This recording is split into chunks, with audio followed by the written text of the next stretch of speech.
Bonjour, je suis Nicolas Chany, je suis fondateur du cabinet de conseil NSPUL, je suis président de l'Internet Society France et membre de la Commission nationale consultative des droits de l'homme. J'ai entre les mains le numéro de mars 2025 de la revue Enjeux numériques des Annales des mines. Ce numéro est intitulé Pour une intelligence artificielle responsable et éthique, et j'ai eu le plaisir de le coordonner. Les femmes, les hommes et la planète avant tout, c'est ce que j'espère vous retiendrez de la lecture de toutes les autrices et auteurs de ce numéro que je tiens à remercier.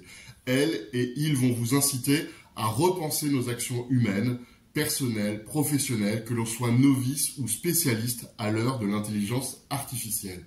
Et justement, le sujet de l'intelligence artificielle est dans l'actualité avec le sommet international pour l'action sur l'intelligence artificielle qui s'est tenu à Paris début février 2025 sous l'égide du président de la République. Et les déclarations qui en sont issues vont dans le sens d'une IA responsable. Notons notamment la déclaration sur une intelligence artificielle durable et inclusive pour la population et la planète qui a été signée par 60 pays, la coalition pour une IA durable regroupant 91 partenaires dans 10 pays et le lancement d'une initiative impliquant acteurs publics et privés et intitulée Current AI pour une intelligence artificielle d'intérêt général. Faisons le vœu que les propositions du présent numéro inspirent les nombreux signataires et participants de ces engagements et de ces nouvelles alliances. Alors dans ce numéro, nous avons pour mot d'ordre l'IA pour tous, tous pour l'IA, de l'art à l'éducation, de la santé à la finance, des grandes entreprises du CAC 40 au TPE.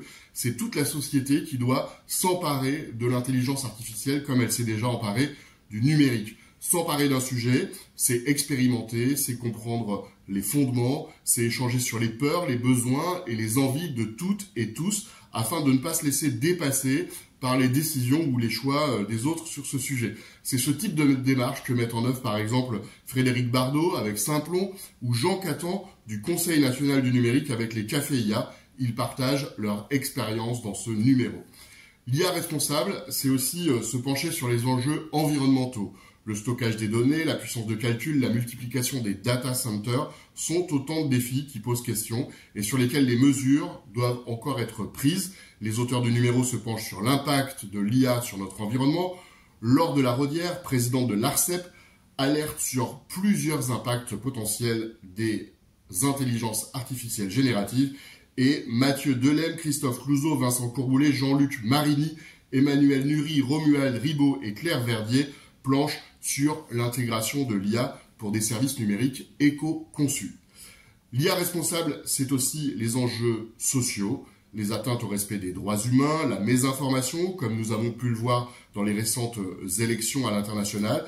Tout cela s'accélère avec l'intelligence artificielle et nous pose des nouveaux défis pour les démocraties. C'est ce qu'expose notamment Nicolas Curien. Et puis Emmanuel Roux explore le rapport entre IA et commun comme une solution pour conjuguer puissance technologique et habitabilité terrestre. Enfin, l'IA responsable, c'est aussi la prospérité. Le travail et son évolution à l'heure de l'intelligence artificielle sont des sujets que nous avons toutes et tous en tête, que l'on aborde sous forme de peur souvent quand on parle de l'IA. Création ou destruction, ce sont Axel et Guy Mamoumani qui tentent de répondre à cette question. Et preuve que l'on est bien dans une révolution, c'est l'éducation et la formation qui se sont emparés immédiatement du sujet de l'intelligence artificielle, soit en s'en méfiant, soit en l'interdisant, soit en l'apprivoisant. Et c'est aussi un enjeu pour nos territoires. Et Boris Sirbet et Hervé Béraud font le vœu que l'IA soit un catalyseur pour nous reconnecter à ce qu'il y a de plus profondément humain en nous, notre capacité à créer. Enfin, l'IA responsable, c'est aussi les enjeux pour la vie privée et la vie publique.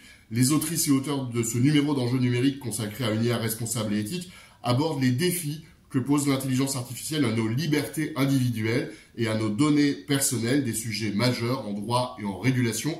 Marie-Laure Denis, présidente de la CNIL, nous expose les défis que pose l'IA pour la régulation. J'espère que vous prendrez plaisir à lire ce numéro dont les articles sont écrits par des intelligences humaines.